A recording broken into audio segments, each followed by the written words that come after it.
السلام عليكم الاخوان، بخير وعلى خير، كلشي مزيان. نتمنى ان شاء الله تكونوا بصحه جيده.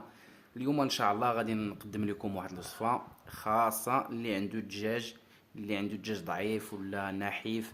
راه غنقدم لكم واحد الوصفه اللي زوينه بزاف، اللي هي السوجه راه فيها المنافع بزاف، كتخلي الفلوس يوقف على راسو.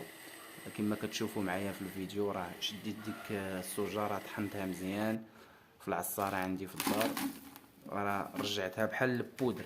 راه كما كتشوفوا معايا في الفيديو، راه رجعتها بحال البودر. كما كتشوفوا راه رجعت بحال البودر، وكنخلطها لهم مع الديماراج ديال الدوزيام. كما كتشوفوا في الفيديو راه عصرتها مزيان.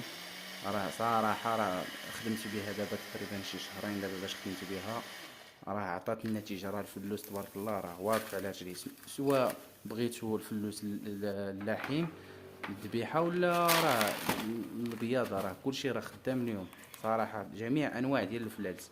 وراه شحال من واحد خدم بها وراه صراحه زوينه.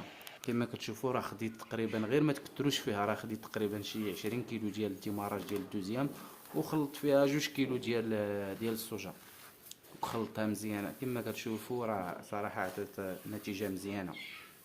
ايوا هادشي اللي كاين. ايوا ان شاء الله نتلاقاو ان شاء الله في الفيديو الجديد ان شاء الله ديالي في القناه، وما تنساوش تابوناو معنا وديروا جيم.